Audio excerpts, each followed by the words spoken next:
Q106.7 weather. Here's your KQNK forecast.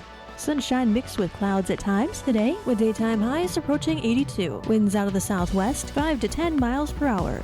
Mainly clear skies. Tonight, lows level off around 56. Highs level off around 88. Tomorrow, sunshine mixed with clouds at times. Ample sunshine and dry Wednesday and Thursday. Upper 90s Wednesday, mid 80s by Thursday. From the Weatherology Weather Center, I'm staff meteorologist Laura Lockwood.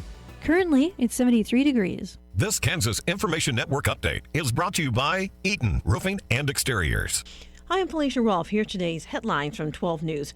12 people were dead after a skydiving plane crashed in Missouri, just south of Kansas City. It happened just before noon Sunday near the Butler Memorial Airport. The NTSB and FAA now investigating. The Ellsworth County Sheriff's Office investigating a deadly crash that happened early Sunday morning. They say the crash was discovered on Old US 40 west of Ellsworth, with a driver found dead at the scene. So far, no additional information has been released. All forms of the substance kratom will be illegal in Kansas in a matter of weeks. Kratom and 7-O-H will be illegal beginning July 1st when a new state law takes effect. Addiction treatment centers say they are preparing for an increase in patients seeking help as they experience kratom withdrawals. In Wichita, Felicia Rolfe, 12 News. You're listening to the Kansas Information Network. I'm the thread that's already inside the house. In the closet, under the bed, in the car. But I don't want your money or your TV. I can't be scared away or negotiated with. I'm patient and quiet. I don't sleep. You can't call the cops on me. You can't even see me. I'm the threat of family fire. And as long as your guns aren't stored securely, I'll be there. Protect your family. Secure all your guns. Learn how to make your home safer at endfamilyfire.org. That's endfamilyfire.org. A public service announcement brought to you by Brady and the Ad Council. I'm Joanna. Your KQNK News is brought to you by the Norton County Hospital, providing the best care right here at home. A Northwest Kansas company is helping bring a new aviation technology to market with assistance from Kansas State University's Technology Development Institute. RPMC, LLC of Almena, has developed a specialized aircraft moving device designed to help maintenance and repair facilities safely maneuver aircraft on airport ramps and inside crowded hangars. The goal is to improve efficiency and make better use of limited hangar space while offering a more affordable option than equipment currently available on the market. After creating an initial prototype, RPMC partnered with the Northwest Kansas Economic Development Innovation Center and K-State's Technology Development Institute to further develop the product. The team worked together to secure funding, conduct market research, and design a second-generation prototype featuring a battery-powered drivetrain and wireless remote control capabilities. The new system is designed to move a wide range of aircraft, from small planes to regional jets and even larger aircraft, such as Boeing 737s and Airbus A320s. Project leaders say years of development, testing, and customer feedback have helped move the product closer to commercialization and real-world use. The collaboration highlights how partnerships between rural Kansas businesses, economic development organizations, and Kansas State University can help turn innovative ideas into market-ready products while supporting entrepreneurship and economic growth across the state.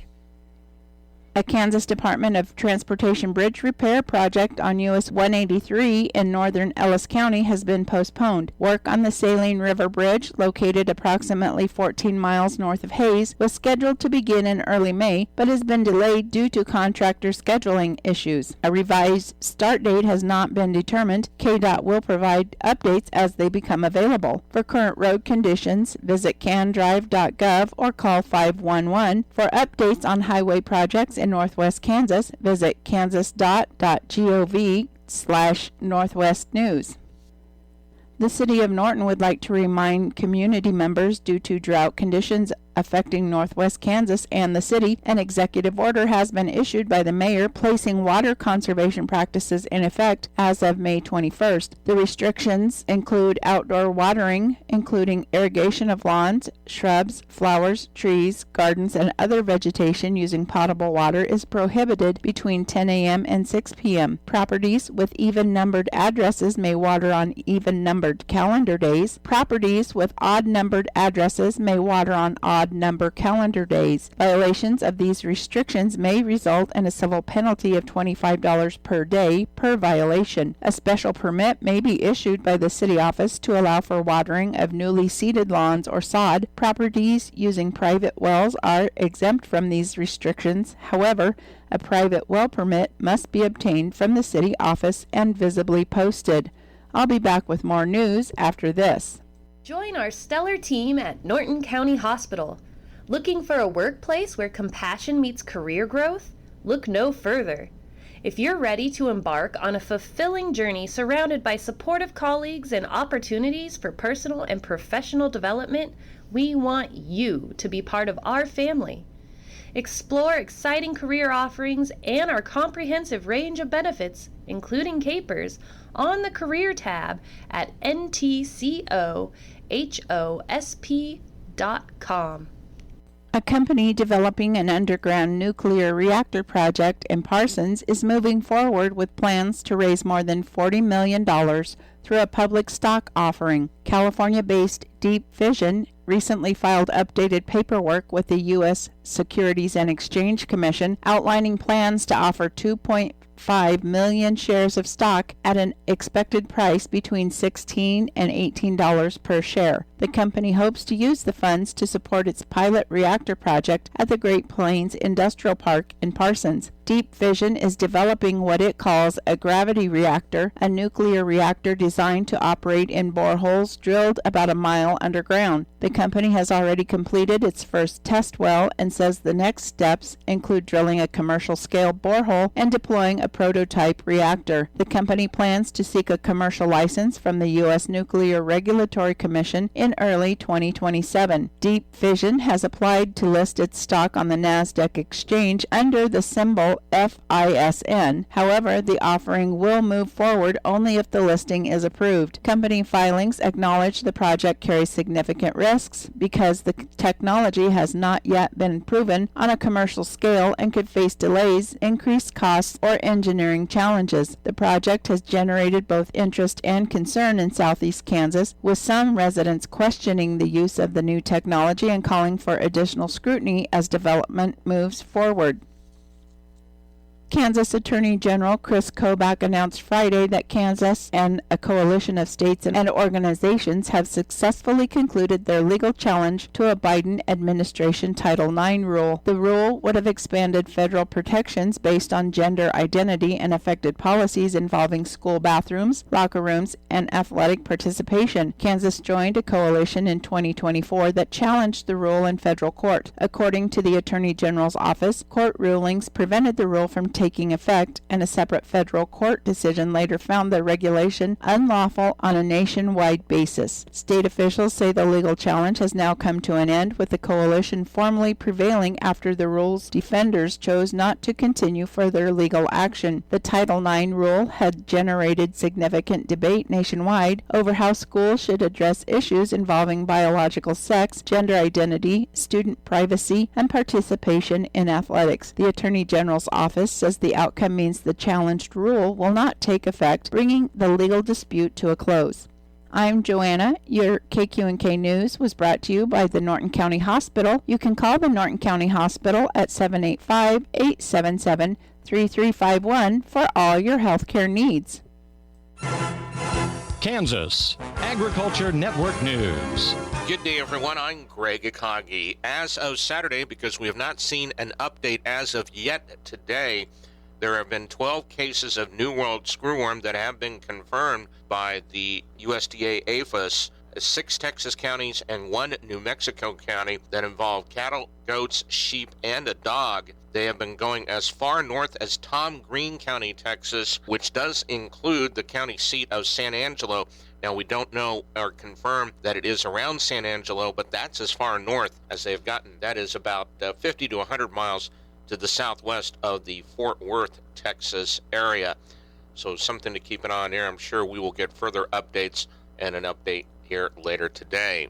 In other news, providing support and technical assistance to our nation's small and very small meat and poultry processing facilities is the motive behind the Agriculture Department's recently announced Small Processors Action Plan. Rod Bain has more. As observed during the recent roundtable on American agriculture in Wisconsin by Badger State meat processor and National Football League Hall of Fame offensive lineman Joe Thomas. As a farm-to-table beef producer, we see one of the biggest bottlenecks in our country is the lack of small packing and processing plants. That is where increasing federal support for small and very small meat and poultry processing plants through the recently announced USDA Small Processors Action Plan comes in. Providing customer service and technical assistance to these plants when needed so that they can continue to operate, and FSIS doesn't have any barriers to them in meeting our food safety standards. Undersecretary for Food Safety Mindy Brashear says the plan's focus points include improved USDA customer service and responsiveness to processor requests, clearer language of requirements, and easier navigation of USDA systems and reducing regulatory burdens. This is the Kansas Ag Network. ValleyVet.com.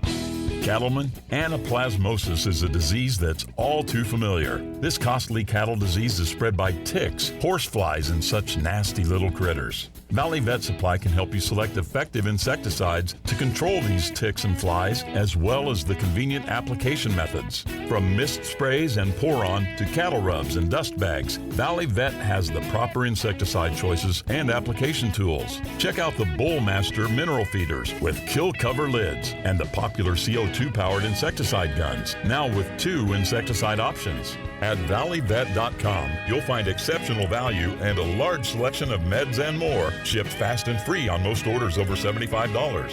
Find your ranching needs at valleyvet.com or shop their store in Marysville. Valleyvet.com, valleyvet.com, Valley Vet Supply. Kansas Agriculture Network weather. I'm meteorologist Jennifer Wojcicki on the Kansas Agriculture Network. Well, it looks like we can expect to see a slightly below average day across the region for today. We're looking at highs primarily lingering in the low to mid 80s, some areas even getting into only the upper 70s for the east central and southeastern portions of the state. The entire state should be around about the mid to upper 80s, even around about 90 degrees for south central portions of the state, so just slightly below average for this time of the year. South central parts of Kansas are expecting to be our warmest spots into the mid 80s, so at least we've got that pattern still going on. And then with that, it looks like mostly sunny skies developing across the entire state with the exception of the central portions of Kansas this afternoon. More of that mixture of clouds and sunshine, but a little bit less cloud cover overall compared to earlier on today. And then for tonight, it looks like we can expect to see overnight lows dropping into the 60s for the eastern half of the state, the 50s for the western half, with partly cloudy skies, and it also looks like a chance for some rain showers coming in. It looks like primarily in the evening hours for the southwestern portions of the state, and as we get to the overnight, starting to come into the south central portions, north central and northeastern parts as we get through the overnight. By Tuesday, a little bit warmer. It still looks like mid to lower 80s expected for the eastern portions of the state, but then for the central and western parts, lingering in the upper 80s to even the lower 90s. Some locations actually for south central portions of Kansas getting into the mid 90s. Along with that, maybe still a few spotty areas of some showers, maybe some rumbles of thunder for the south central and southeastern portions of the state. And as we get throughout the rest of the day, we are expecting to see skies becoming mostly sunny throughout the state tomorrow. By Wednesday, that warm front pushes through, will linger in the 90s for the extreme eastern portions of the state, getting up to around 100 or even slightly above it for the central and western portions, with mostly sunny skies throughout the day. This is the Kansas Ag Network. You say you'd never give in to a meltdown. Never let kids' toys take over the house. And never fill your feed with kid photos. You'd never plan your life around their schedule. Never lick your thumb to clean their face. And you'd never let them leave the house looking like less than their best. You say you'd never put a pacifier in your mouth to clean it. Never let them stay up too late. And never let them run wild through the grocery store. Peanut on aisle 6. And aisle 3. So when you say you'd never let them get into a car without you there, no, it can happen. 1 in 4 hot car deaths happen when a kid gets into an unlocked car and can't get out. Never happens. Before you leave the car, always stop, look, lock. Brought to you by NHTSA and the Ad Council.